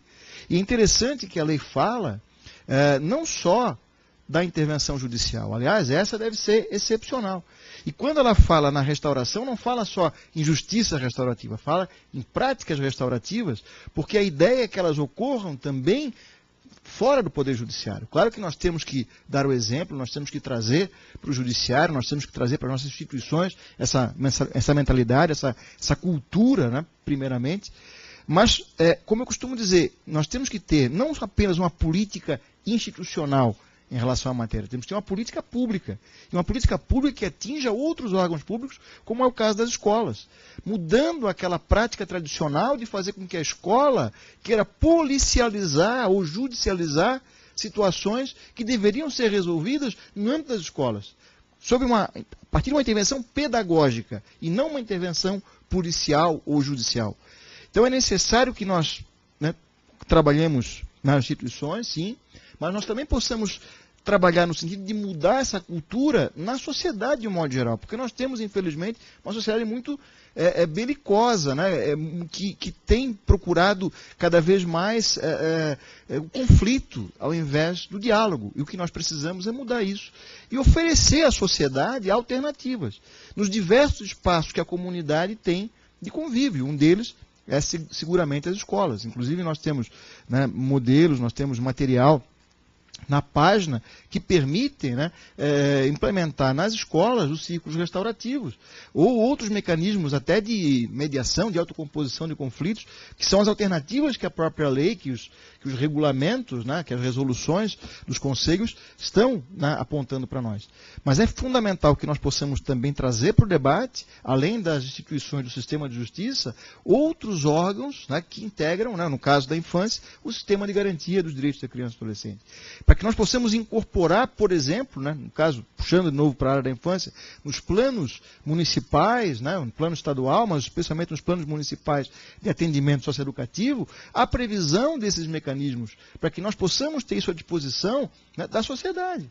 E que nós possamos utilizar, como bem, né, disse a Vanessa, e como tem feito, e eu fico muito satisfeito por isso ter sido realizado, porque é justamente o que nós dizemos sempre. Nós temos que entender quem é esse adolescente, quem é a vítima, né, e permitir que eles sejam sujeitos do processo e de direitos, e não meros objetos do processo, não meros, às vezes, objetos de produção de prova. Nós fazemos, às vezes, a vítima objeto de produção de prova, forçando a vítima a comparecer numa audiência constrangida, né, com medo, para que ela possa revelar algo que para ela é profundamente, né, penoso, duro. E se nós desenvolvemos toda uma proposta, né, uma política pública, uma proposta, fizemos um planejamento, definimos um fluxo que permita, por etapas, e resolvendo essas questões, né, pessoais, na própria cabeça dos sujeitos desse processo, desses sujeitos de direitos, no momento final, na hora que nós os trouxermos para que eles possam ficar frente a frente, dialogar, tentar resolver aquela situação de forma definitiva e não apenas, né, teórica, né, assim, no papel, no processo, né, porque é aquela história, quando nós instauramos um processo, às vezes resolvemos o processo, mas o conflito verdadeiro nós não resolvemos, porque ele permanece latente, às vezes até se agrava, dependendo da forma como aquilo é tratado. E quando nós colocamos frente a frente, claro que não é da noite para o dia, não é de qualquer jeito, não é por qualquer um, né, e eles têm a oportunidade de extravasar aqueles sentimentos, né, e evidentemente depois de uma preparação adequada, isso acaba se tornando muito mais efetivo. A justiça acaba sendo mais efetiva. Não o poder judiciário, mas a justiça no sentido puro da palavra, que é o que nós perseguimos em última análise, né? E fico feliz em poder participar disso. Aliás, inclusive, eu me autoconvidei para participar desse evento, porque eu entendo que o caminho é esse. E a própria atuação da promotoria da infância, da justiça da infância, tem que ser focada nisso, até por princípio, né, da própria lei.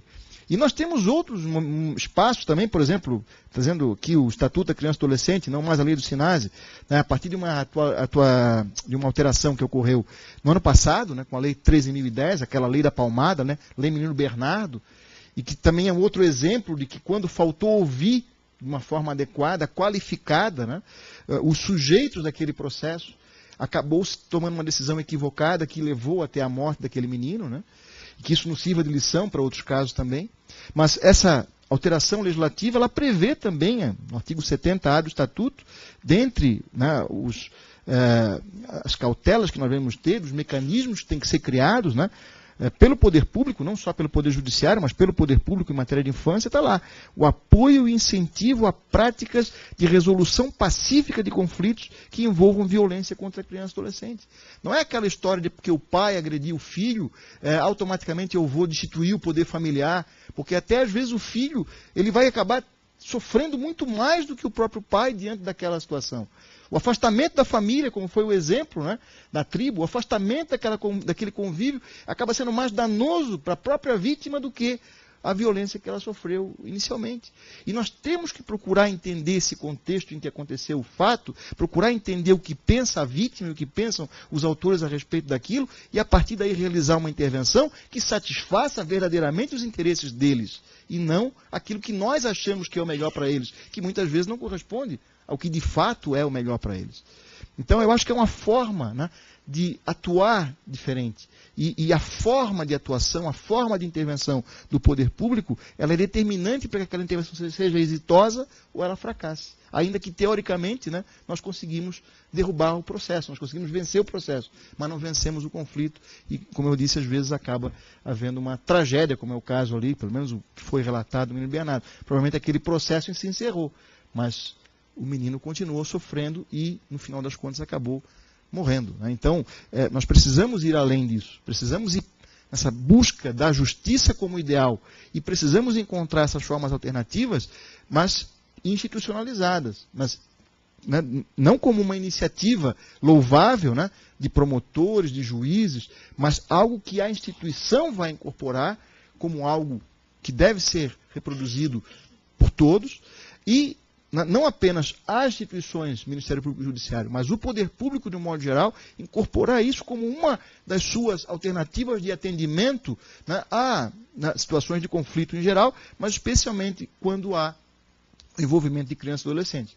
Então, me parece que nós damos um passo significativo rumo a essa, né, dita justiça do século XXI, já com 15 anos de atraso, talvez, para chegar lá, mas, com certeza, nós estamos no caminho certo. E eu quero dizer que, da minha parte, né, Murilo, e do Centro de Apoio da Infância, enquanto eu estiver lá, esse projeto terá todo o apoio, e aquilo que nós pudermos fazer, colaborar para disseminar essas ideias, né, para disseminar essas experiências que são exitosas, né, nós faremos, porque nós entendemos que realmente o caminho é esse. Então eu agradeço, né, uma breve intervenção e lembrando que na nossa página nós já temos material sobre isso disponibilizado. Até gostaria, né, peço a Vanessa que também, né, possa disponibilizar mais o que ela tiver para que nós possamos compartilhar com outros colegas que estão interessados em relação a essa matéria e vamos continuar atentos e amealhando, né, colhendo material e disseminando esse conhecimento, porque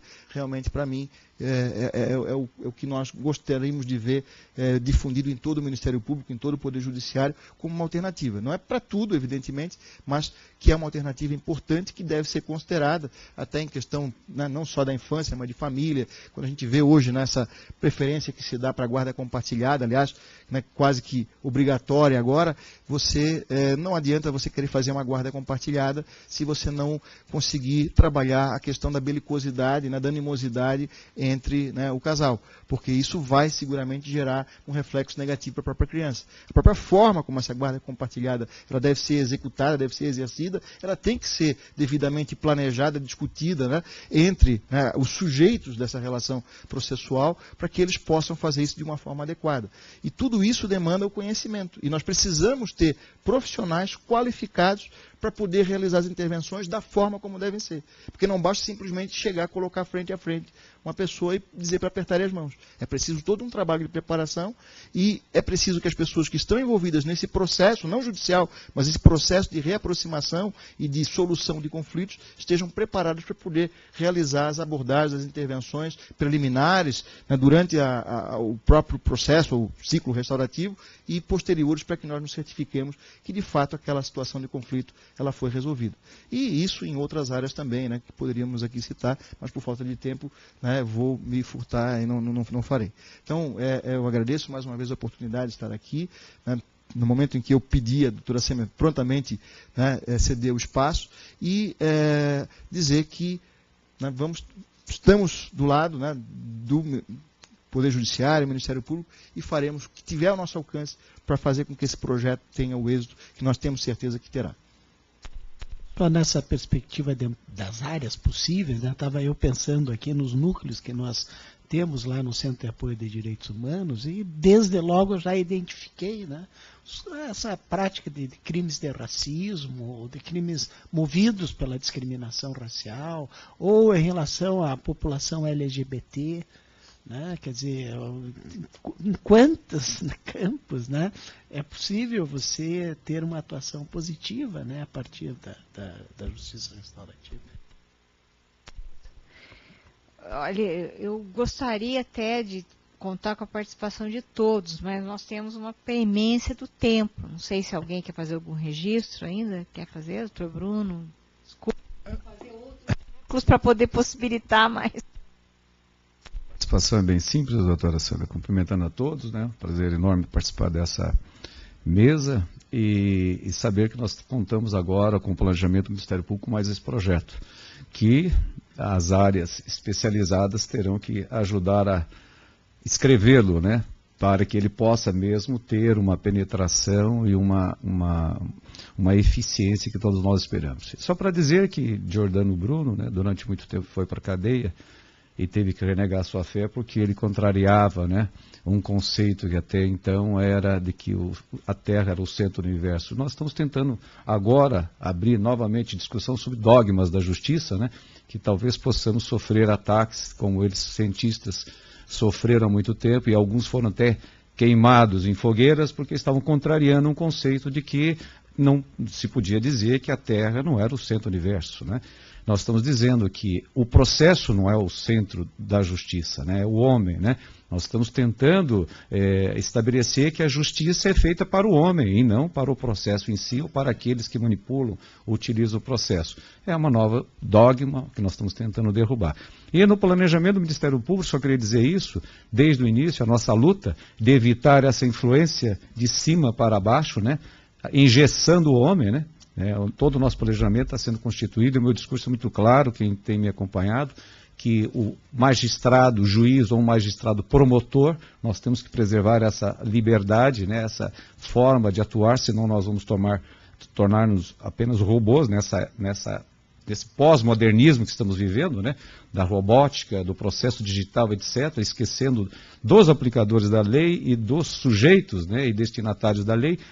E todo o nosso planejamento está voltado para isso, para novas técnicas de planejamento que nós não recebemos na nossa formação, técnicas de trabalho em conjunto que nós também não fomos preparados, né? E técnicas de mediação, técnicas que possam diminuir a nossa vaidade, eu diria assim, até a nossa arrogância de acharmos que como detentores de um curso de direito nós sabemos tudo.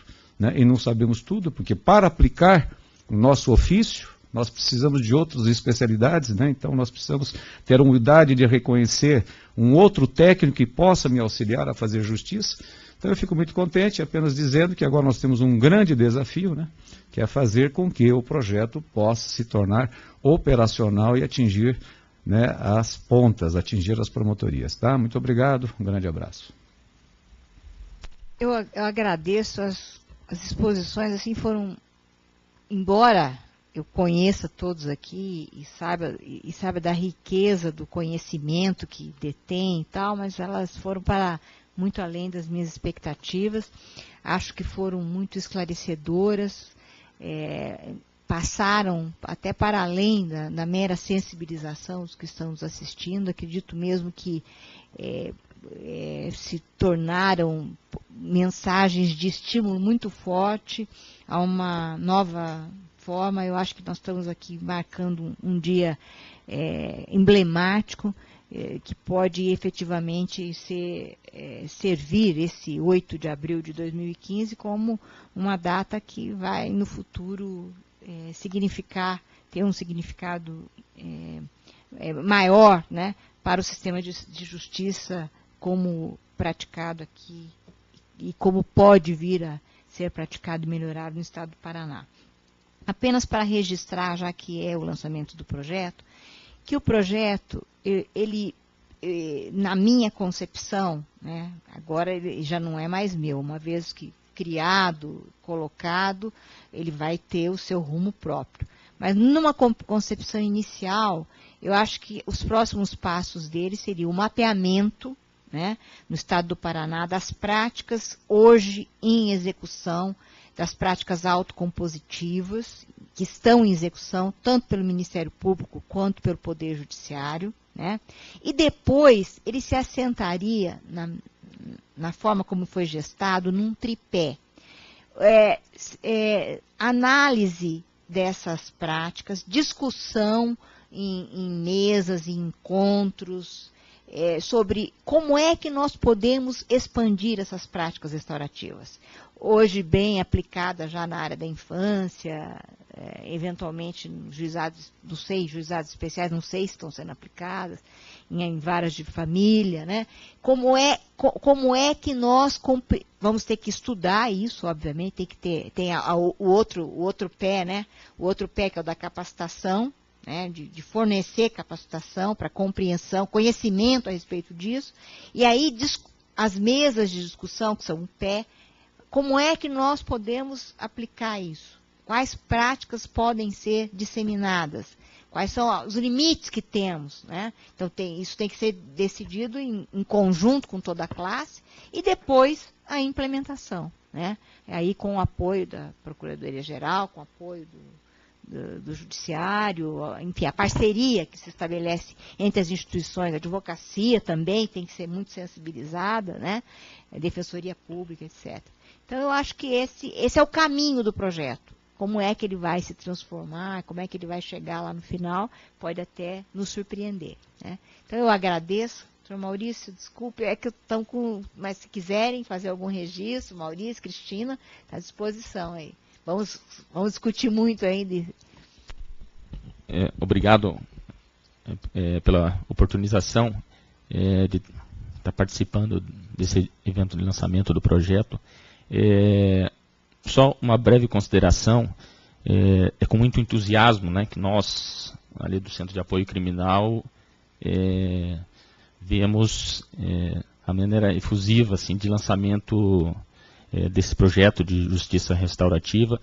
Ainda essa semana nós fizemos uma reunião inauguratória de um ciclo de debates sobre um projeto para a área criminal, né, que é uma das prioridades da instituição para esse ano.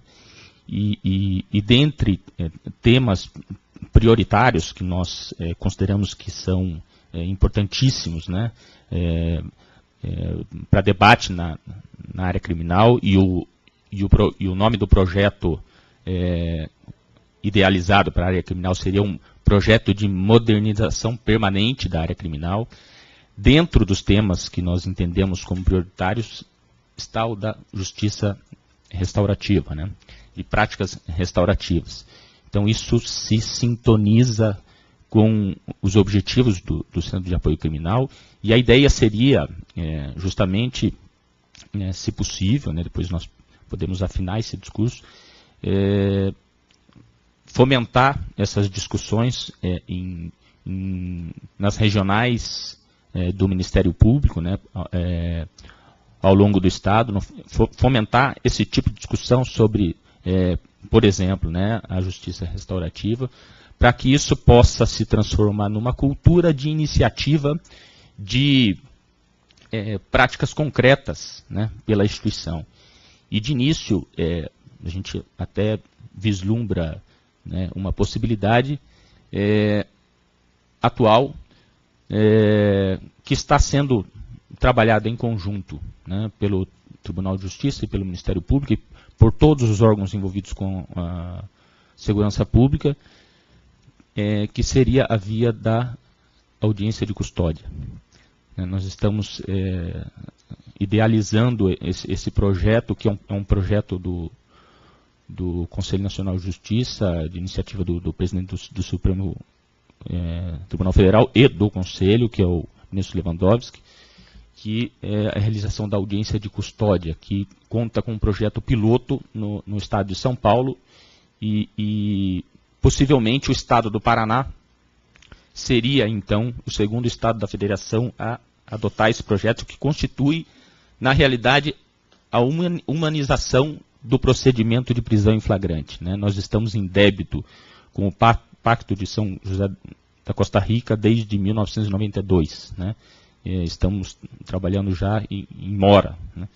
E então esse projeto vai ser desenvolvido no estado do Paraná. É uma iniciativa aqui do estado, a princípio pelo presidente do tribunal, ao qual o Ministério Público aderiu, e no modelo de São Paulo nós temos já implantado há quase 2 meses, né, esse projeto de audiência de custódia.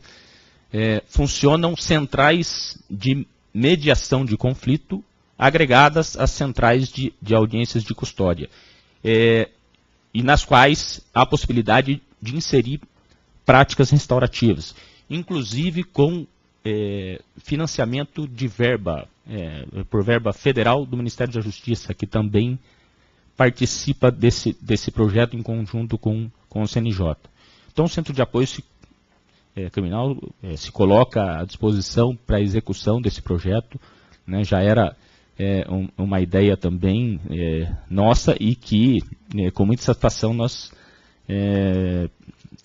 nos deparamos com essa iniciativa, né, da Procuradoria-Geral, e podemos conversar depois para ver de que forma que nós podemos materializar essas ações ao longo do Estado e pela via da audiência de custódia também. Obrigado pela oportunidade. Muito obrigada, então. Muito obrigada, e vamos aqui, certamente teremos inúmeras outras oportunidades de promover reuniões como essa, mesas redondas como essa, justamente para nos criarmos as balizas, né, dessa ideia que inovadora, que parte de um princípio em que se quer alcançar a efetividade na distribuição da justiça, e pelo encontro, pelo diálogo. Agradeço, então, a colaboração de todos, a participação de todos, as ideias que foram trazidas aqui hoje. Muito obrigada.